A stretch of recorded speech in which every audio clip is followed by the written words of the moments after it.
مالك يوم الدين إياك نعبد وإياك نستعين اهدنا الصراط المستقيم صراط الذين أنعمت عليهم غير المغضوب عليهم ولا الضالين آمين. الله أكبر لا إله إلا الله والله أكبر ولله الحمد. بسم الله الرحمن الرحيم والضحى والليل إذا سجى ما ودعك ربك وما قلى وللآخرة خير لك من الأولى ولسوف يعطيك ربك فترضى ألم يجدك يتيما فآوى ووجدك ضالا فهدى ووجدك عائلا فأغنى فأما اليتيم فلا تقهر وأما السائل فلا تنهر. نعمة ربك فحدث الله أكبر لا إله إلا الله والله أكبر ولله الحمد. بسم الله الرحمن الرحيم. ألم نشرح لك صدرك ووضعنا عنك وزرك الذي أنقض ظهرك ورفعنا لك ذكرك فإن مع العسر يسرا إن مع العسر يسرا فإذا فرغت فانصب وإلى ربك فارغب. الله أكبر لا إله إلا الله والله أكبر ولله الحمد. بسم الله الرحمن الرحيم.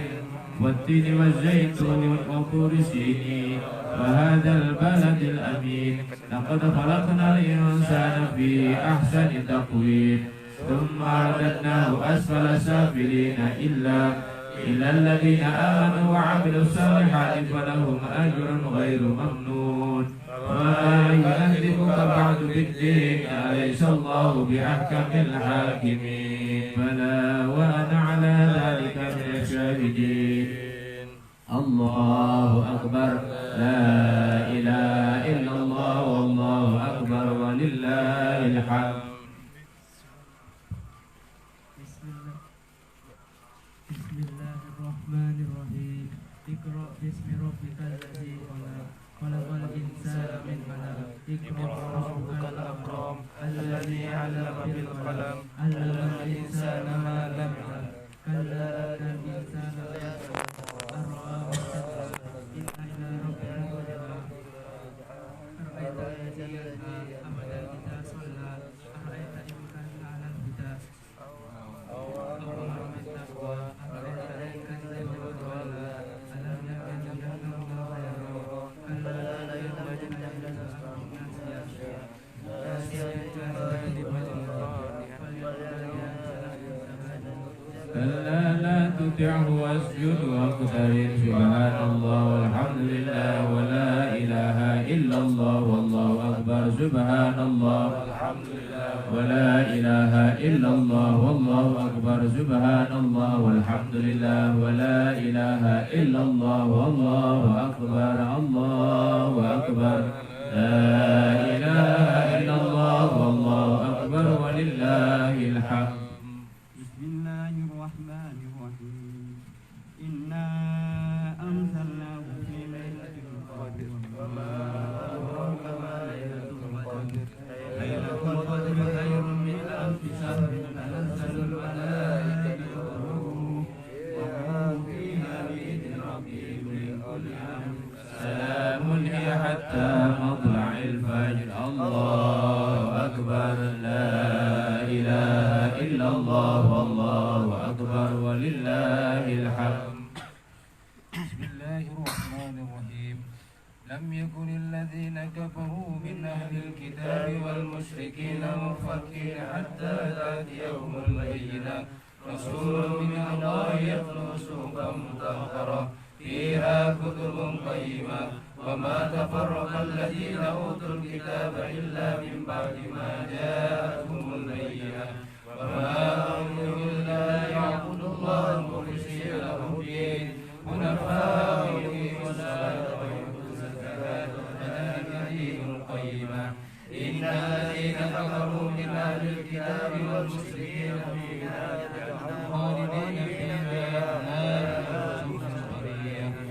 إن الذين آمنوا وعملوا الصالحات أولئك هم خير البرية جزاؤهم من ربهم جنات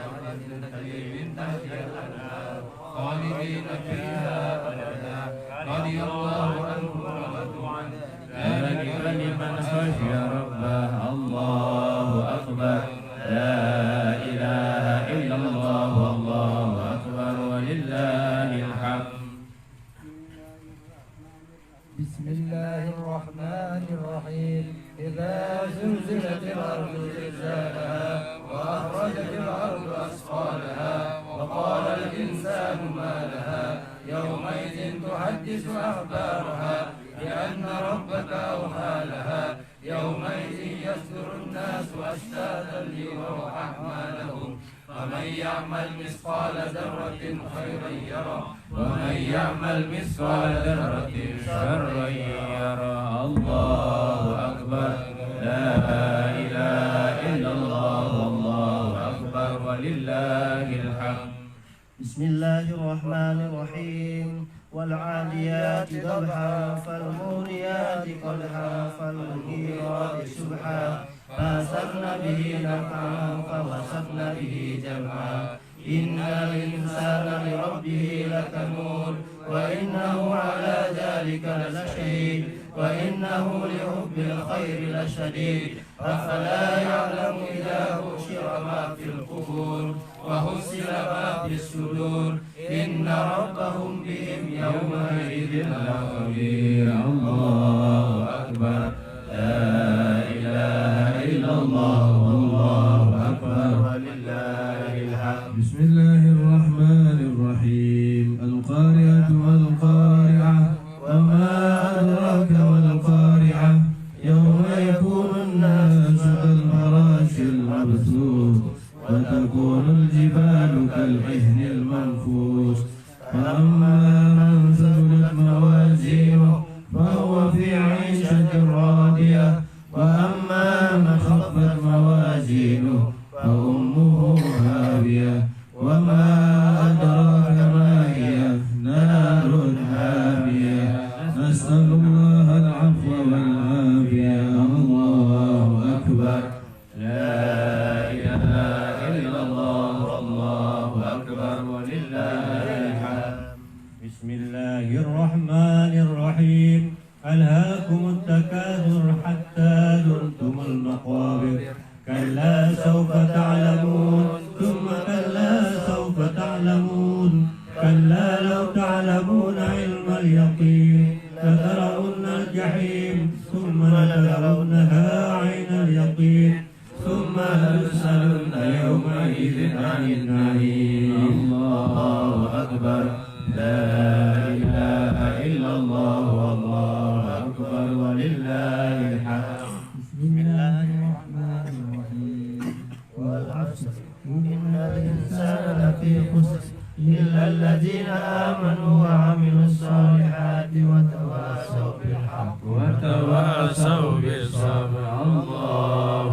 أكبر لا إله إلا الله والله أكبر ولله الحمد بسم الله الرحمن الرحيم ويل لكل همزة لمزة الذي جمع ماله وعدده يحسب أن ماله أخلده كلا لينبذن في الحطمة وما أدراك ما الحطمة نار الله الموقدة التي تطلع على الأفئدة إنها عليهم موصدة في عمد ممددة الله أكبر لا إله إلا الله والله أكبر ولله الحمد بسم الله الرحمن الرحيم ألم تر كيف فعل ربك بأصحاب الفيل ألم يجعل كيدهم في تضليل وأرسل عليهم طيرا أبابيل ترميهم بحجارة من سجيل فجعلهم كعصف مأكول الله أكبر لا إله إلا الله والله أكبر ولله الحمد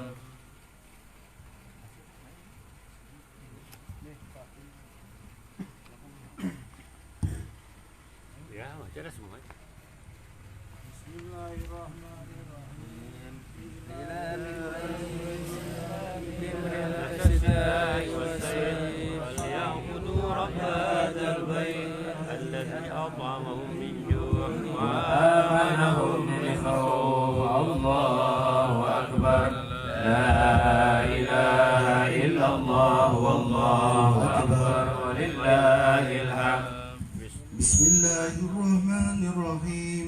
أرأيت الذي يكذب بالدين فذلك الذي يدعو اليتيم ولا يحض على طعام المسكين فويل للمصلين الذين هم عن صلاتهم ساهون الذين هم يراءون ويمنعون الماءون. الله أكبر. لا إله إلا الله والله أكبر ولله الحمد. بسم الله الرحمن الرحيم.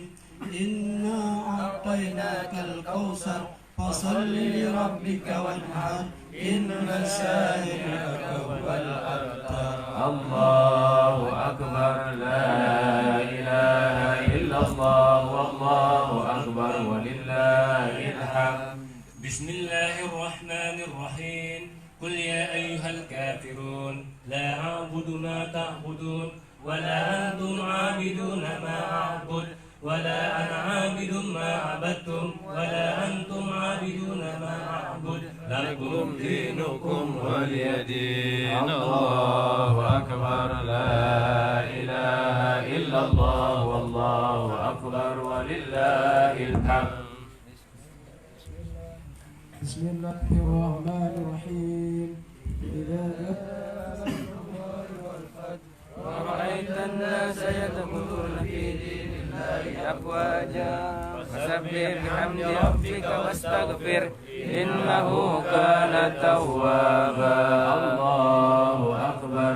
لا إله إلا الله والله أكبر ولله الحمد. بسم الله الرحمن الرحيم. تبت يدا أبي لهب وتب ما أغنى عنه ماله وما كسب سيصلى نارا ذات لهب وامرأته حمالة الحطب في جيدها حبل من مسد. الله أكبر. لا إله إلا الله والله أكبر ولله الحمد. بسم الله الرحمن الرحيم. قل هو الله أحد الله الصمد لم يلد ولم يولد ولم يكن له كفوا أحد. بسم الله الرحمن الرحيم. قل هو الله أحد الله الصمد لم يلد ولم يولد ولم يكن له كفوا أحد. بسم الله الرحمن الرحيم. قل هو الله أحد الله الصمد لم يلد ولم يولد ولم يكن له كفوا أحد. الله أكبر. لا إله إلا الله والله أكبر ولله الحمد. بسم الله الرحمن الرحيم. قل أعوذ برب الفلق من شر ما خلق ومن شر غاسق إذا وقب ومن شر النفاثات في العقد ومن شر حاسد إذا حسد. الله أكبر. لا إله إلا الله والله أكبر ولله الحمد.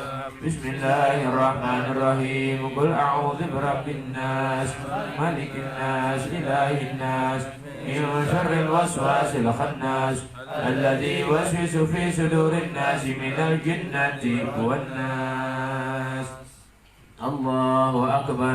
لا إله إلا الله والله أكبر ولله الحمد.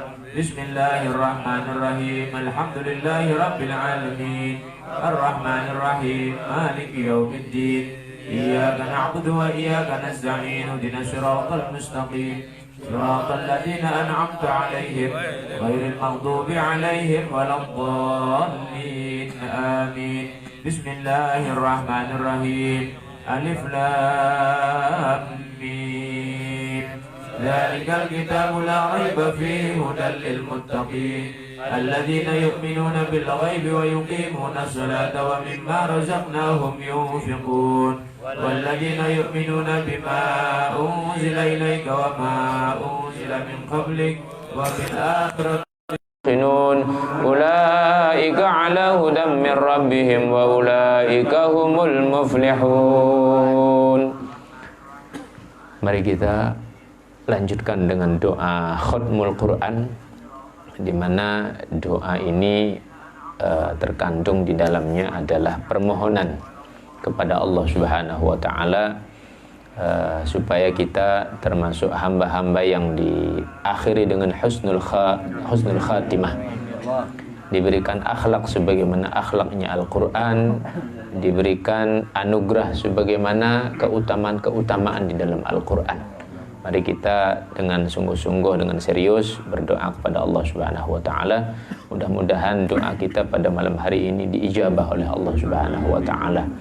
Dan kita berada di penghujung akhir daripada 10 akhir bulan Ramadan.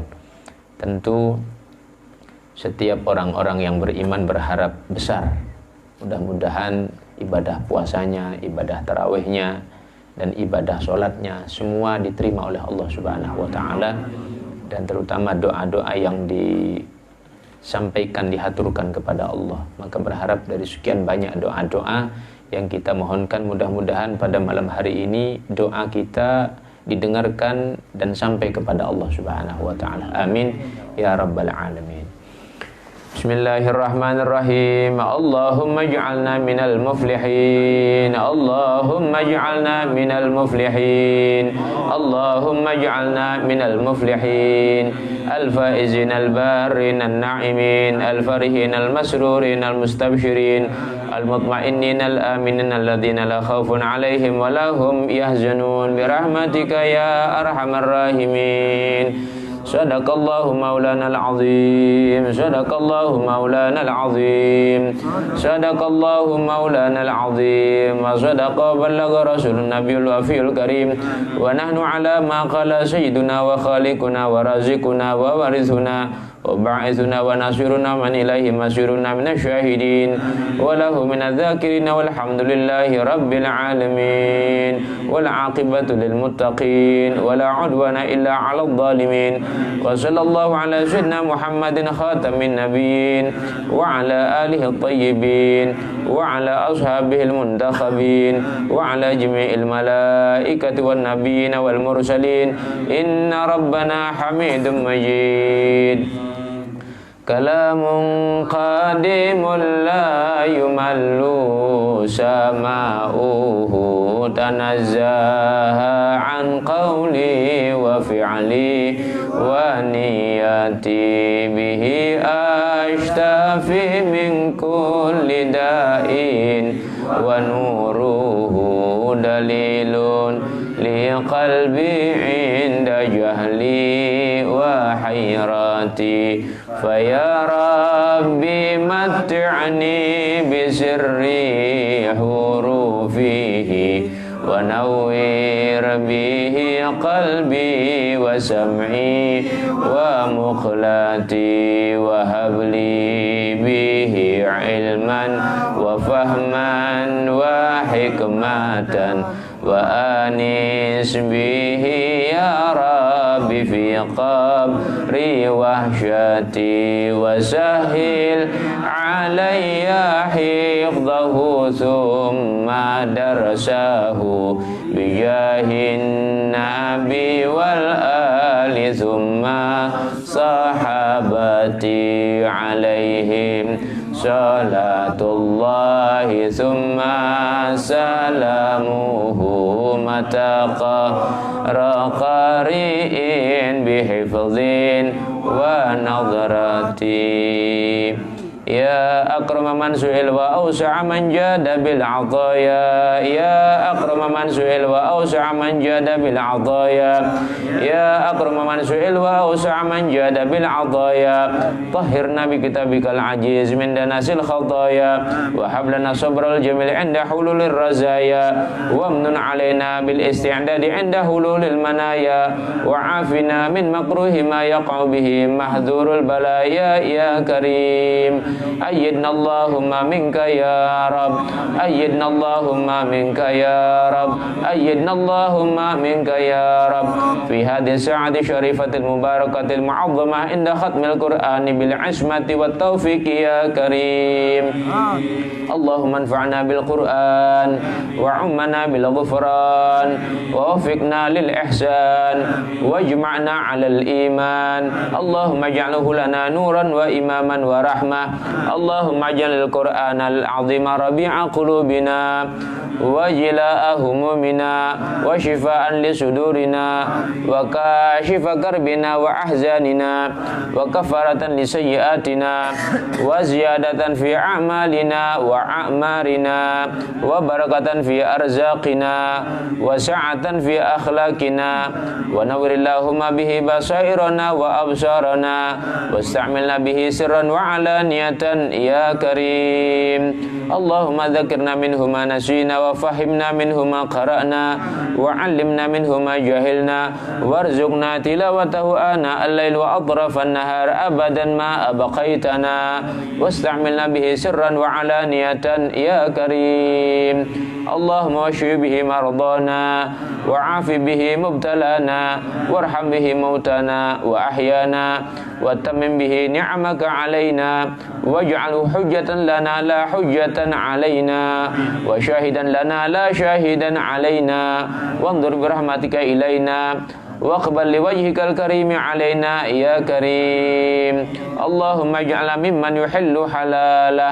ويحرم حرامه ويؤمن بمتشابه ويقف عند عجائبه اللهم اجعلنا بحقوق كتابك الكريم العظيم قائمين وعلى تلاوته مداومين وبمعانيه عالمين وبه مؤملين ومن الجفاء له والاستخفاف به والاستهزاء والصد عنه سالمين يا كريم اللهم اجعله في الدنيا قرينا وفي القبر مونسا وفي القيامة شفيعا وفي الجنة ورفيقا ومن النار سترا وحجابا وإلى الخيرات كلها قائدا ودليلا وإلى رضاك وطاعتك موصلا يا رب العالمين يا كريم اللهم ما كان في تلاوتنا هذه أو تلاوة غيرها من خطأ أو نسيان أو زيادة أو نقصان أو تقديم أو تأخير أو سهو أو لهو أو لغو أو لحن أو سوء ظن أو وقوف على غير ما ينبغي أو رياء أو سمعة أو إعجاب وكذلك سائر أعمالنا فتقبلها اللهم بفضلك وتجاوز عنا بطولك ومنك وكرمك وإحسانك واكتب ثوابها لنا ولوالدينا ولمشايخنا ولمعلمينا ولأمواتنا ولجميع المسلمين كما كتبته لعبادك الصالحين وأوليائك المفلحين أصلحنا اللهم واجعلنا صالحين أصلحنا اللهم واجعلنا صالحين أصلحنا اللهم واجعلنا صالحين هادين مهتدين غير الضالين ولا مضلين برحمتك يا أرحم الراحمين اللهم ما أنزلت بسبب قراءتنا هذه أو قراءة غيرها من بركة وغفران وخير ورضوان وقبول وإحسان فاجعله اللهم هدية منا واصلة ورحمة منك نازلة وبركة شاملة وصدقة متقبلة واخص اللهم بأفضلها وأكملها وأتمها إلى روح سيدنا وحبيبنا وشفيئنا وقرة أعيننا ومولانا محمد صلى الله عليه وسلم ثم إلى أرواح آبائه وإخوانه من الأنبياء والمرسلين وجميع الصحابة والتابعين واجعل اللهم مثل ثواب ذلك مع مزيد برك وإحسانك في صحائفنا وصحائف والدينا ومشايخنا ومعلمينا وأمواتنا ومن حضرنا ومن غاب عنا وجميع المسلمين muslimin wal muslimat wal mu'minina wal mu'minat al ahya'i minhum wal amwat adkhilillahumma alaina wa alaihim ya karim fil qulubi wal qubur adhiya wan nur wal fushata war rahma al wasi'ata was surur innaka malikun ghafur wa haballahu lana wa lakum wa liwalidina wa liwalidikum wa li jami'il muslimina wa sawalifal atham wa asmana wa iyyakum wa iyyahum fima baqiya minal ayyam wa taqabbal minna wa minkum wa minhum as-salata wal qira'ah was sadaqah wad du'a wal hajj was siyam wa ahallana wa iyyakum wa iyyahum wa jami'al muslimin birahmatihi wa afi darus salam wa la arana wa iyyakum wa iyyahum qabihan ba'da hadzal maqam wa talaqakum wa talaqa sadatina wa sadatikum wa amwatina wa amwatikum wa amwatil muslimin bil ithafi wal ijlal wal ikrami wal ifdal wal i'zami wal in'am wa sallallahu ala sayyidina Muhammadin khairil anam wa ala alihi wa sahbihi khiratil bararatil kiram masabihid dhalam afdalat tahiyyati wassalam wa sallama tasliman katsira walhamdulillahi rabbil alamin subhana rabbika rabbil izzati amma yasifun wa salamun alal mursalin walhamdulillahi rabbil alamin. Kita lanjutkan dengan doa birrul walidain, doa yang menjadi satu kewajiban. Bahkan salah seorang ulama menyatakan di antara cara kita berbakti kepada orang tua apabila usai menunaikan ibadah sholat, kita mengucapkan kalimat Allahumma gfirli wali walidayya. Cukup dibaca satu kali, maka insya Allah itu dapat menunaikan daripada kewajiban kita sebagai anak kepada orang tua kita. Terkhusus pada malam hari ini kita berdoa untuk orang tua kita. Kita bayangkan, kita hadirkan mereka yang sudah meninggal ataupun yang masih ada. Kita bayangkan, kita hadirkan wajah mereka, kita hadirkan mereka. Kita ingat di saat mereka dulu melahirkan kita sebagai anak-anaknya, bagaimana rasa sakitnya, bagaimana mereka menggendong kita, menyusui kita, membersihkan kotoran-kotoran kita dan seterusnya, dan itu tidak bisa dibalas. Bahkan dengan kita menjilat daripada nanah yang ada di tubuh mereka, seandainya mereka itu sakit dan tidak ada cara lain untuk menghilangkan itu nanah kecuali kita jilat itu nanah yang ada di tubuh mereka, maka niscaya itu belum mampu kita membalas daripada rasa sakit, khususnya ibunda kita yang sudah melahirkan, yang sudah berat keadaannya di saat mengeluarkan kita masing-masing. Maka sebagai anak yang berbakti kepada orang tua, kita hadirkan mereka saat ini, kita doakan mudah-mudahan yang sudah meninggal dunia, Allah Subhanahu wa taala anugerahkan nikmat yang berlimpah, kebaikan demi kebaikan. Dan mudah-mudahan yang masih hidup, mudah-mudahan Allah berikan panjang umur, sehat walafiat, dan sempurna daripada harapan kita termaktub dalam doa ini. Mari kita aminkan bersama-sama.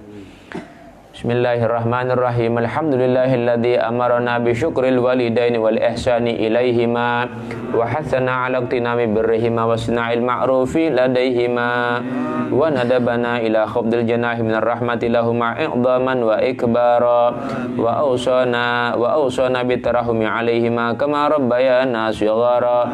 Allahumma farham walidina, Allahumma farham walidina, Allahumma farham walidina waghfir lahum warhamhum wardu anhum ridwan tuhillu bihi alaihim jawami'a ridwanik wa mawatina afik wa ghufranik wa tuhilluhum bihi daru karamatik wa amanik wa adra bihi alaihim lataifa birrik wa ihsanik. Allahumma ighfir lahum maghfiratan jami'atan tamhu biha salifa awzarihim wa sayya israrihim warhamhum rahmatan tuniru lahum bihal madji'a fi قبورهم وتؤمنهم بها يوم الفزع عند نشورهم اللهم تحنن على ضعفهم كما كانوا على ضعفنا متحننين وارحم انقطاعهم إليك كما كانوا في حال انقطاعنا إليهم راحمين وتعطف إليهم كما كانوا علينا في حال صغارنا متعطفين اللهم احفظ لهم ذلك الود الذي أشربته قلوبهم والحنانة التي ملأت بها صدورهم واللطف الذي شغلت به جوارحهم واشكر لهم ذلك الجهاد الذي كانوا فينا مجتهدين وجزم على ذلك السعي الذي كانوا فينا ساعين والرعي الذي كانوا فينا راعين وأفضل ما جزيت به السعاة المصلحين والرعاة الناصحين اللهم هب لهم ما ضيعوا من حق ربوبيتك فيما اشتغلوا به في حق تربيتنا وتجاوز عنهم ما قصروا فيه من حق خدمتك بما آثرونا فيه من حق خدمتنا واعف عنهم ما ارتكبوا من الشبهات من أجل ما اكتسبوا من أجلنا ولا تؤاخذهم بما دعنهم إليه الحمية من الهوى لما غلب على قلبهم من محبتنا وتحمل عنهم الظلمات التي ارتكبوا فيما اجترحوا لنا وسعوا علينا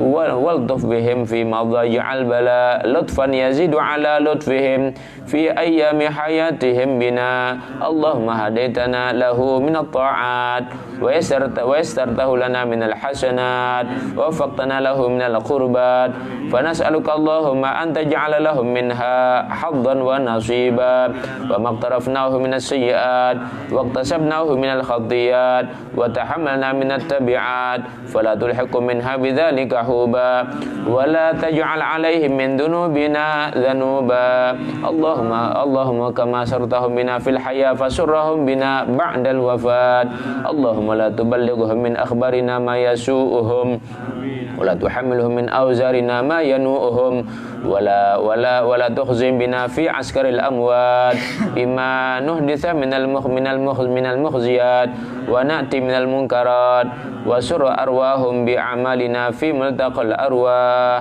إذا سر أهل الصلاة بأبناء الصلاة ولا توفقهم منا على موقف الافتضاح بما نجترهم من سوء الاجتراح اللهم ما تلوناه من تلاوة فزكيتها وما صليناه من صلاة فتقبلتها وعملنا من أعمال صالحة فرضيتها وتصدقنا من صدقة فنميتها فنسألك اللهم أن تجعل حظهم منا أكبر من حظوظنا وقسمهم منا أجزل من أقسامنا وسهمهم من ثوابها أوفر من سهامنا فإنك أوصيتنا ببرهم وندبتنا إلى شكرهم فأنت أولى بالبر من البارين وأحق بالوصل من المأمورين اللهم اجعل لهم قرة أعين يوم يقوم الأشهاد وأسمعهم منا أطيب النداء يوم التناد واجعلهم بنا من أغبة الآباء بالأولاد حتى تجمعنا وإياهم والمسلمين جميعا في دار كرامتك ومستقر رحمتك ومحل أوليائك مع الذين أنعمت عليهم من النبيين والصديقين والشهداء والصالحين وحسن أولئك رفيقا ذلك الفضل من الله وكفى بالله عليما وصلى الله على سيدنا محمد وعلى آله وصحبه وسلم الحمد لله رب العالمين من عمل صالحا فلنفسه ومن أساء فعليها وما ربك بالظلام للعبيد. Bagi yang belum berniat buka puasa, mari kita ulangi niat berbuka puasa bersama-sama. Nawaitu sauma ghadin an adai fardi syahri ramadana hadhihi sanati fardan lillahi ta'ala. Saya berpesan kalau besok hari raya kita beli baju, kita beli sarung, kita beli pakaian, jangan lupa belikan orang tua. Kalau kita beli sarung, maka orang tua pun dibelikan. Kalau kita beli baju, maka orang tua juga dibelikan. Kalau kita beli pakaian, beli alat sholat, maka orang tua juga dibelikan. Dulu mereka membelikan kita tanpa berpikir. Bahkan mungkin mereka rela mencari sesuatu yang tidak halal. Yang penting anaknya beli baju untuk lebaran. Yang penting anaknya bisa merasakan senang, bahagia, maka senangkan mereka. Kalau kita punya lebih, maka berikan itu untuk mereka. Jangan ada rasa berat sebelum nantinya mungkin mereka mendahului kita, ada penyesalan yang besar karena kita tidak mampu memberikan apa yang dapat membahagiakan mereka. Maka saya mengajak semuanya, jadi kalau kita punya sesuatu yang lebih, mari kita khususkan berikan kepada orang tua kita masing-masing. Sebelum nanti kita lanjutkan dengan nasihat agama, mari kita membaca qasidah yang dibaca di malam bulan Ramadan. Mana mikrofon?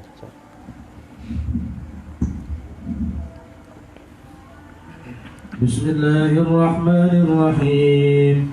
Inna anzalnahu fi lailatul qadr wa ma adraka ma lailatul qadr. Lailatul qadri khairum min alfi shahr. Tanazzalul malaikatu war-ruhu fiha bi'izni rabbihim min kulli amr. Salamun hiya hatta matla'il fajr.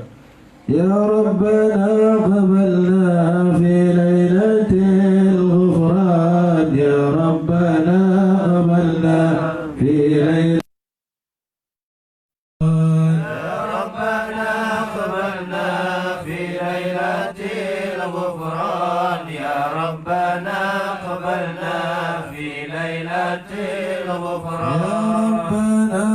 حفظنا في شهرنا رمضان. يا ربنا حفظنا في شهرنا رمضان. يا ربنا حفظنا في شهرنا رمضان. يا ربنا حفظنا في شهرنا رمضان.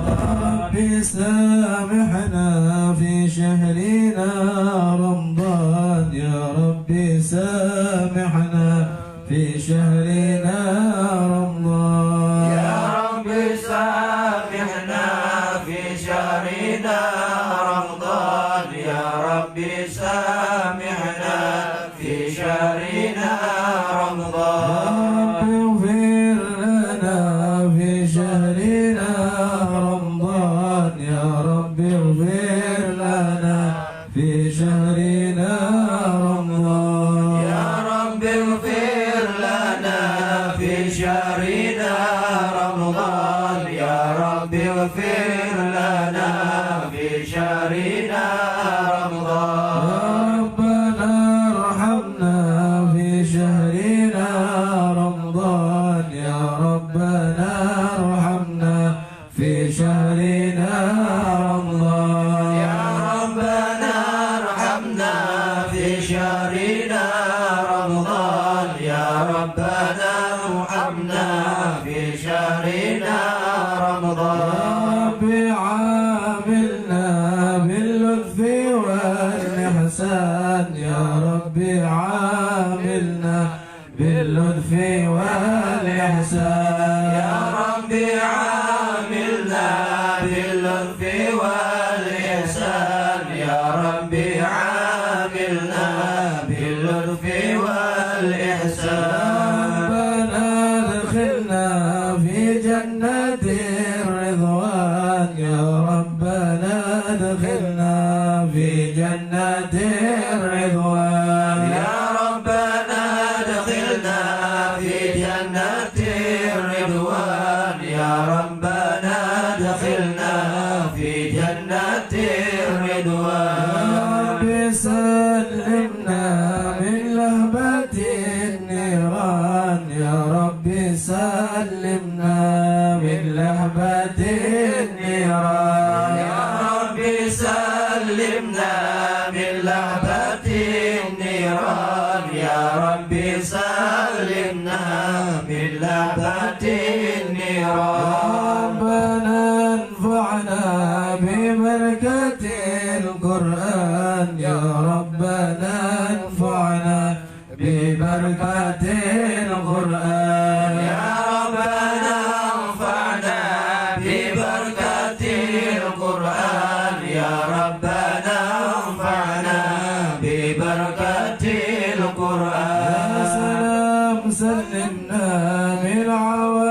عاقتنا يا سلام سلمنا من عوائق عاقتنا يا سلام سلمنا من عوائق عاقتنا يا سلام سلمنا من عوائق عاقتنا يا سلام اكتب سلام بين زمزم والمقام يا سلام اكتب سلام بين زمزم والمقام يا سلام اكتب سلام بين زمزم والمقام يا سلام اكتب سلام بين زمزم والمقام بسم الله الرحمن الرحيم إنا أعطيناك الكوثر فصل لربك وانحر إن شانئك هو الأبتر يلا بنا نلتقي عند الحبيب النبي الله بنا نلتقي عند الحبيب النبي الله بنا نلتقي عند الحبيب النبي الله بنا نلتقي عند الحبيب النبي نرد لحوض النبي الله مع الوالدين نرد لحوض النبي الله مع الوالدين نرد لحوض النبي الله مع الوالدين نرد لحوض النبي الله مع الوالدين مع أنبيائك اجمعين عبادك الصالحين مع أنبيائك اجمعين عبادك الصالحين مع أنبيائك أجمعين عبادك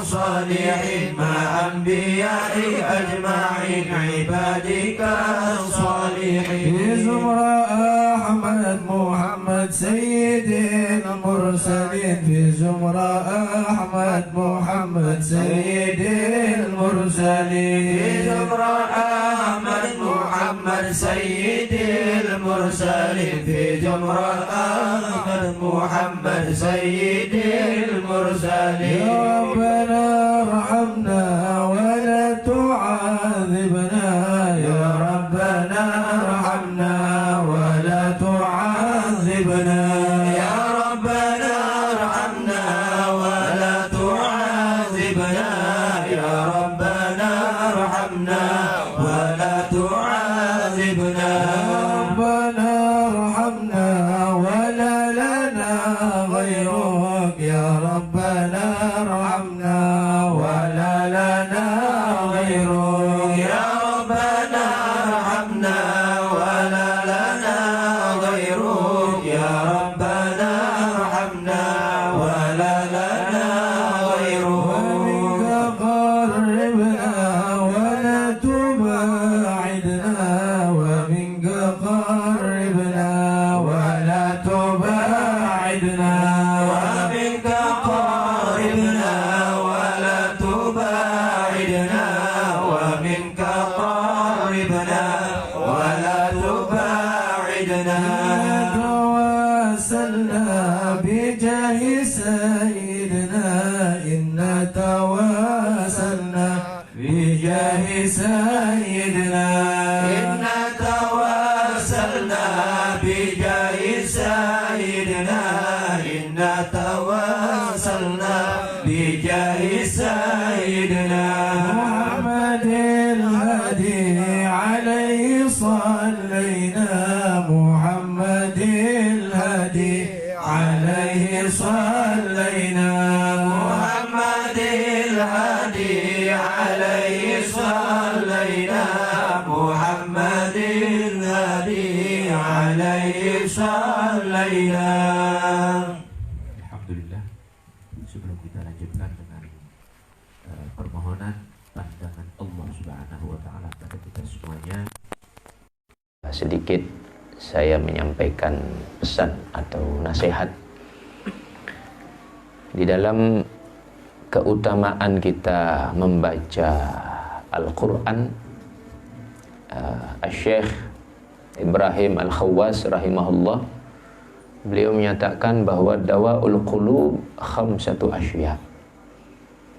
Dawaul qulub khamsatu asya. Obatnya hati itu ada 5 perkara. Kalau kita ingin hati kita lapang, ingin hati kita ini luas, ingin hati kita tenang, maka ada 5 perkara. Yang pertama dikatakan qiraatul Quran bitadabbur. Kita baca Al-Quran dengan tadabbur, diresapi sambil direnungkan, sambil difahami itu bacaan Al-Quran. Kalau kita berbicara tentang keutamaan, mau kita faham, mau kita tidak faham, insya Allah dapat fadilahnya. Tapi apabila yang diharapkan itu adalah ketenangan hati, ketenangan jiwa, maka harus dibarengi dengan tadabbur, dengan persapan. Ini diantara dawaul qulub yang pertama. Yang kedua adalah ikhla'ul batni, mengosongkan perut. Mengosongkan perut, yaitu ya berpuasa.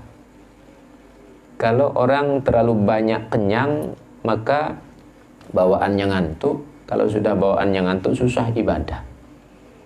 Tapi kalau bawaannya lapar, apalagi di waktu malam, insya Allah jika memang ada semangat untuk ibadah, maka di antara cara untuk membantu, untuk mensupport semangat ibadah itu adalah ikhla'ul batan, mengosongkan perut. Tidak banyak makan. Karena kalau kita banyak makan, ibadah itu jadi malas.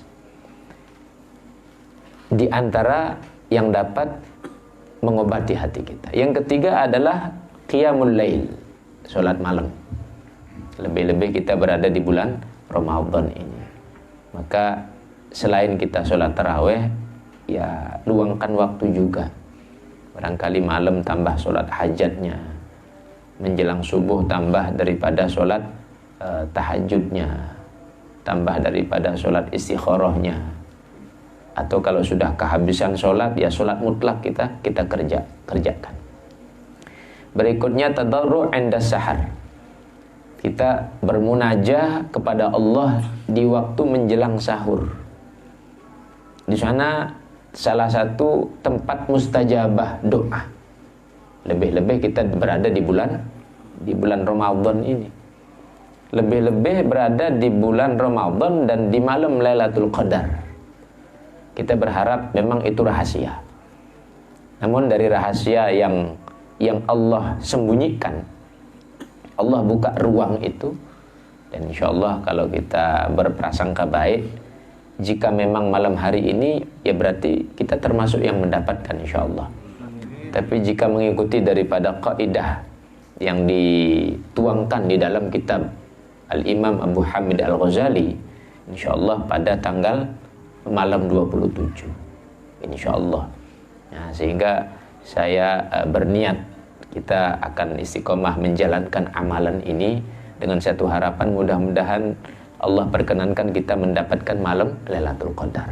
Satu keindahan, satu nikmat yang sangat berlimpah sudah kalau sampai kita mendapatkan itu Lailatul Qadar.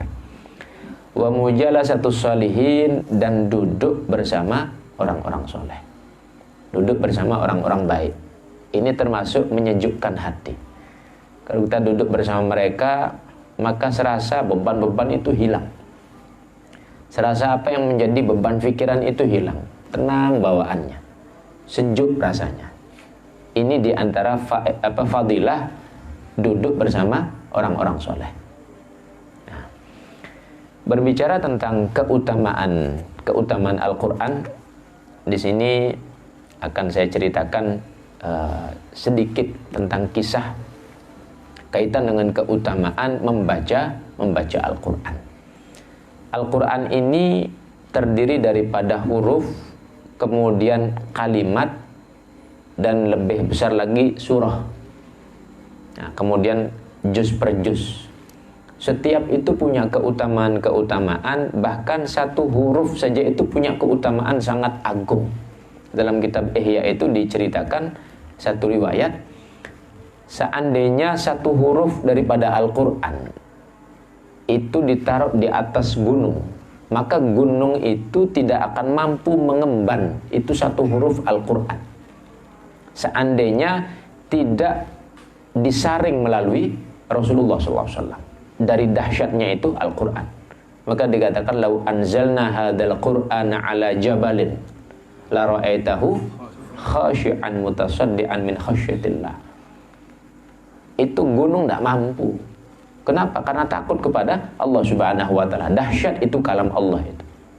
Dahsyat itu kalam Allah Subhanahu wa taala. Maka menjadi satu jaminan. Diriwayatkan dari Sayyidina Anas bin Malik, dari Sayyidina Ali bin Abi Thalib karamallahu wajhah, anin Nabi sallallahu alaihi wasallam, an Jibril wa an Mikail wa an Israfil qala Allah azza wa jalla ya Israfil wa izzati wa jalali wa judi wa karami man qara'a bismillahirrahmanirrahim muttasilatan bi fatihatil kitab marratan wahidah ishhadu ala anni ghafartu lahu wa qabiltu minhul hasanat wa tajawaztu lahu anis sayyi'at wala uhriku lisanah bin nar wa ujiruhu min adzabil qabri wa adzabin nar wa adzabil qiyamah wal faza'il akbar. Nabi sallallahu alaihi wasallam menyatakan, ini diriwayatkan dari Sayyidina Anas bin Malik. Beliau dapatkan dari Sayyidina Ali bin Abi Thalib, dari Sayyidina Ali didengarkan itu dari Rasulullah sallallahu alaihi wasallam. Nabi Muhammad dapatkan itu dari malaikat Jibril. Malaikat Jibril dapatkan dari malaikat Mikail. Malaikat Mikail itu dapatkan dari malaikat Israfil. Malaikat Israfil langsung dikhitab oleh Allah Subhanahu wa taala. Wa Israfil, demi keagunganku, demi kemuliaanku, demi keagungan dan kemuliaan yang aku punya, ketahuilah bahwa wahai Israfil, barang siapa yang membaca Bismillahirrahmanirrahim disambungkan dengan suratul Fatihah. Bismillahirrahmanirrahim disambungkan dengan suratul Fatihah. Bismillahirrahmanirrahim. Alhamdulillahirabbil alamin ila akhiril ayat. Barang siapa yang dia baca itu bismillah disambungkan dengan suratul Fatihah satu kali saja, maka saksikanlah wahai Israfil, aku pasti ampuni dosa-dosanya. Aku terima semua kebaikan-kebaikannya. Aku bereskan semua kesalahan-kesalahannya, dan aku tidak akan bakar lisannya dengan api neraka. Aku tidak akan bakar lisannya dengan api neraka. Kalau dia ucapkan Bismillahirrahmanirrahim, kemudian disambungkan dengan baca suratul Fatihah. Dan aku akan bimbing dia, serta aku bebaskan min adzabil qabri. Aku bebaskan daripada azab kubur. Aku bebaskan kesalahan-kesalahannya, aku bebaskan dari azab kubur, daripada azab neraka, dan faza'il akbar, kaget yang sangat menakutkan. Kapan itu? Kalau terjadi kiamat, kematian. Itu kiamat ada dua, ada kiamat kecil, ada kiamat besar. Kiamat kecil itu adalah kematian masing-masing itu. Kiamat besar itu ya kiamat as-sa'ah yang dimaksudkan. Maka dari keutamaan yang kita anggap ini sepele, hanya baca bismillah, tiap hari kita baca ini, cuman mungkin belum tahu keutamaan ini. Tiap hari kita baca dan dalam sholat kita baca, maka eman betul, maka sangat-sangat eman. Apa eman bahasa misalnya? Sayang ya. Kalau orang sholat baca Fatihah tidak pakai baca basmalah, sayang betul ya. Sangat disayangkan kalau seperti itu. Allah tegaskan kepada malaikat Israfil, aku bebaskan lisannya, tidak akan aku sentuhkan dengan api neraka. Ini keutamaan daripada surat bacaan basmalah, Bismillahirrahmanirrahim, kemudian disambung dengan suratul Fatihah. Nah, kalau kita sudah pahami ini, maka diresapi apabila kita baca ini kalimat. Diresapi apabila kita baca ini ayat. Diresapi apabila kita baca ini surah. Suatu saat Abdullah bin Mas'ud, beliau dalam keadaan sakit. Dalam keadaan sakit, sudah parah sakitnya. Datanglah Sayyidina Utsman bin Affan. Dijenguk oleh Sayyidina Utsman bin Affan. Lalu Sayyidina Utsman bertanya begini, "Ma tashtaki?" apa yang kau keluhkan wahai Ibn Mas'ud? Engkau sakit, apa yang kau keluhkan? Apa rasa sakitmu yang di mana, bagian mana? Apakah Anda mengeluh, mungkin aku bisa datangkan dokter? Beliau katakan, dzunubi, yang aku khawatirkan, yang aku keluhkan, yang aku takutkan itu dosa-dosaku. Bisa dibayangkan sahabat Abdullah bin Mas'ud, muridnya Nabi Muhammad, tukang tulisnya Rasulullah, sekretarisnya Rasulullah, salah satu tukang catat Al-Qur'annya Rasulullah, orang yang disayang Rasulullah, dikatakan sahibu sirri Rasulillah, yang tahu rahasia-rahasianya Nabi, adalah Abdullah bin Mas'ud. Ketika beliau ditanya dalam keadaan sakit menjelang ajalnya, apa yang kau keluhkan wahai sahabat Ibn Mas'ud? Yang aku keluhkanlah dosa-dosaku. Banyak aku punya dosa. Banyak aku punya dosa-dosa. Nah, kalau kelasnya beliau saja demikian, harusnya kita lebih khawatir lagi. Berapa banyak dosa kita? Berapa banyak yang sudah kita lakukan daripada kesalahan-kesalahan? Mungkin kita meninggalkan sholat, mungkin kita meninggalkan Jumat, mungkin kita meninggalkan puasa, mungkin kita meninggalkan zakat, mungkin kita meninggalkan perintah demi perintah. Berapa banyak kita punya dosa?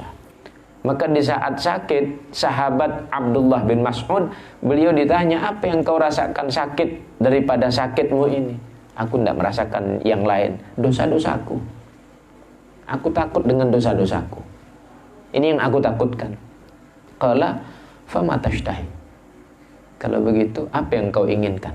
Ya, aku menginginkan maghfirah dari Allah. Aku cuma ingin Allah ampuni dosa-dosaku. Aku cuma ingin Allah maafkan dosa-dosaku. Sayyidina Utsman kemudian bertanya, menyodorkan sesuatu. Ala amruka bitabib. Maukah aku datangkan dokter kepadamu? Biar diobati sakitmu, biar engkau tidak mengeluh, tidak ada beban. Beliau menjawab, at-tabib amradani. Dokter itulah yang membuat aku sakit, maka tidak perlu datangkan. Maksudnya Allah Subhanahu wa ta'ala. Ya, dokternya itu Allah. Dokter itu yang membuat aku sakit, maka tidak perlu datangkan. Ini keyakinan tingkat tinggi, ya. Memang segala sesuatu kalau sudah dipasrahkan kepada Allah, ya berarti aman sudah. Yang membuat orang mati itu apa? Ya takdirnya Allah, ajal. Kalau sudah ajal datang, ya sudah.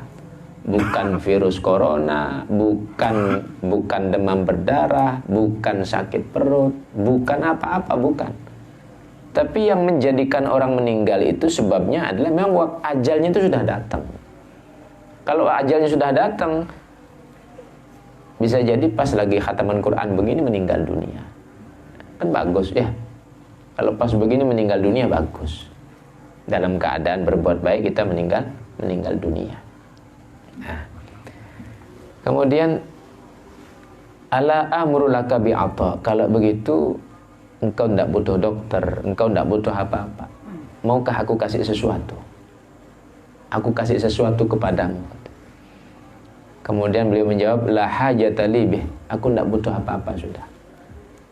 Aku ingin memberi sesuatu, kata Sayyidina Utsman. Aku ingin beri sesuatu kepadamu. Kalau engkau tidak mau, ya nanti kasih anakmu sudah. Kalau engkau tidak mau dikasih, nanti kau kasih anakmu. Aku mau kasih sesuatu. Sayyidina Utsman waktu itu jadi presiden.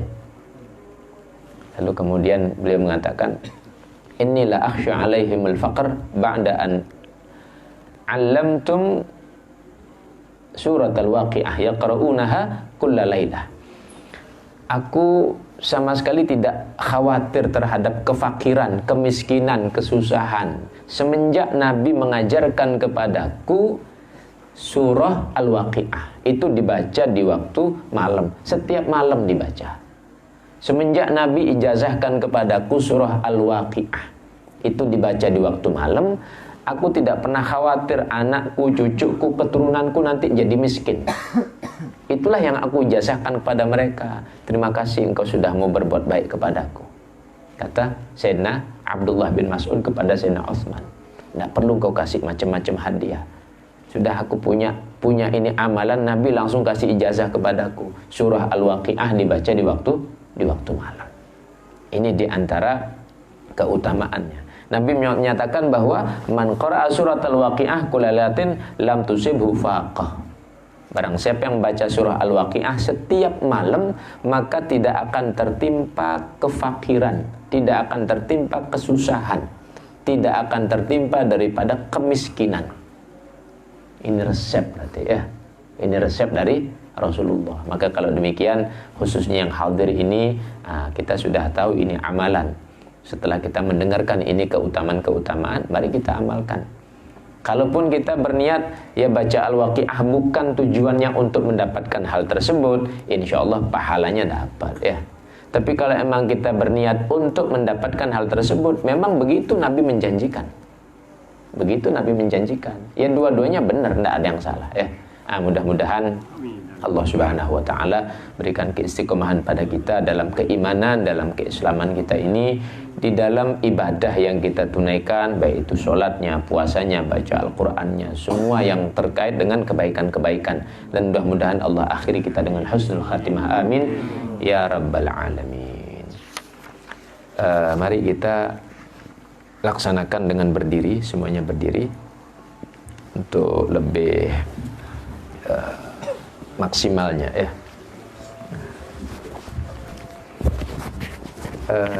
Mana baratnya? Mana ke barat ya.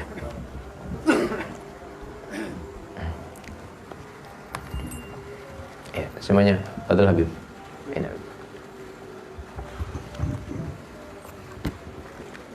Enggak di depan.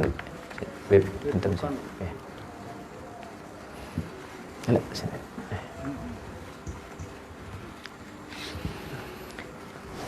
Dibaca bersama-sama seperti biasa dibimbing, kemudian diikuti bersama-sama ya. Ala ya Allah binadharah minal ainir rahimah tudawi kullama bi min amradin saqima. Allah binadharah minal ainir rahimah tudawi kullama bi min amradin saqima. Ya sah la tajza wa tadjar wa sallim lil maqadir kay tuhmad wa tujar. Ya Allah binadhra min al-'ainir rahimah tudawi kullama bi min amradin saqima. Radin bima qaddara al-maula wa dabbar ولا تسخط قدر الله رب العرش الأكبر. يا الله بنظرة من العين الرحيمة تداوي كل ما بي من أمراض سقيمة. صابر وشاكر يا الله بنظرة فائز وظافر. يا الله بنظرة من أهل السرائر. يا الله بنظرة رجال الله من كل ذي قلب منور مصفى من جميع دنس طيب مطهر. يا الله بنظرة من العين الرحيمة تداوي كل ما به من أمراض سقيمة. يا دنيا حوادثها كثيرة وعيشتها حقيرة ومدتها قصيرة. يا الله بنظرة من العين الرحيمة تداوي كل ما به من أمراض سقيمة. ولا يهرس عليها سوى أعمى البصيرة عديم العقل لو كان يعقل كان أفكار.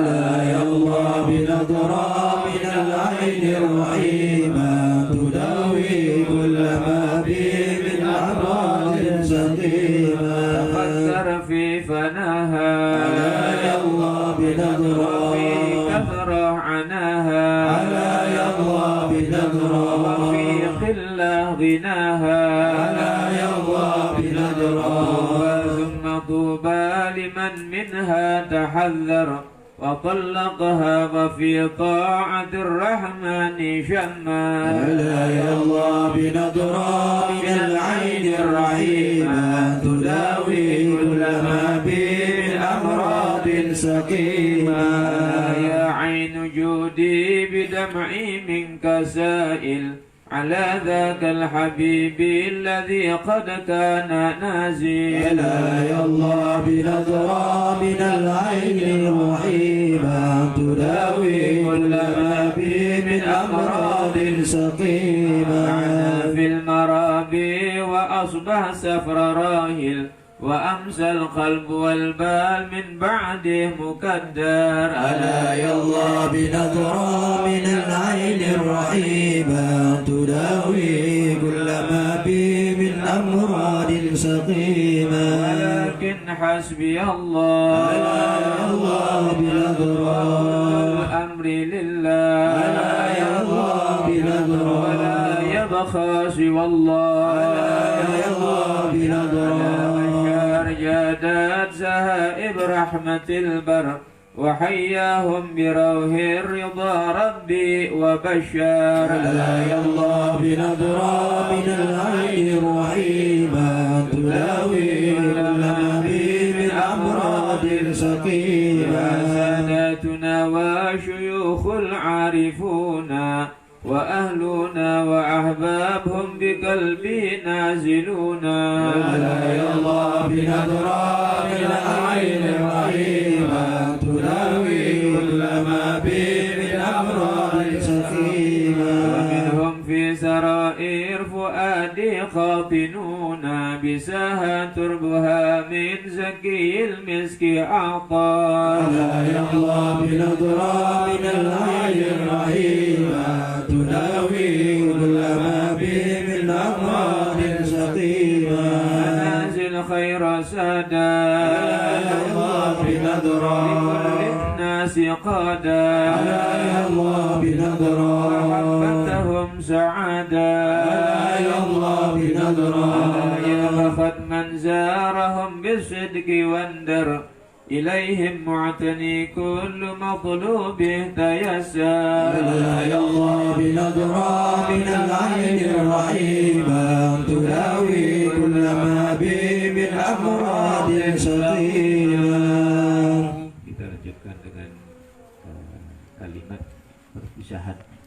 Muwadda' ya Ramadan, wadda'tukallah ya Ramadan, muwadda' ya Ramadan, audat fi khairin ya Allah. Ini kalimat perpisahan dengan bulan Ramadan.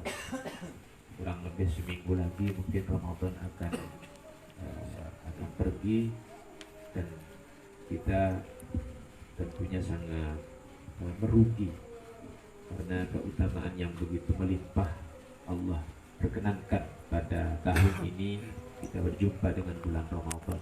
Berharap mudah-mudahan dengan ungkapan-ungkapan ini nantinya Ramadan pergi kita titipkan kepada Allah dalam artian mudah-mudahan kembali lagi kita bisa berjumpa dengan bulan Ramadan pada tahun berikutnya. Amin ya rabbal alamin.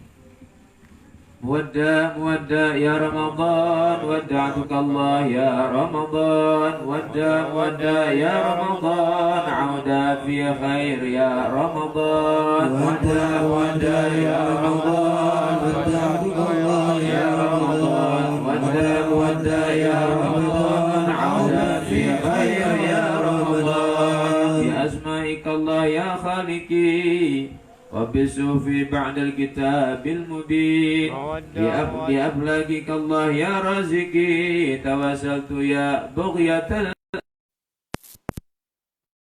رمضان يا رمضان ودع يا رمضان عودت في خير يا رمضان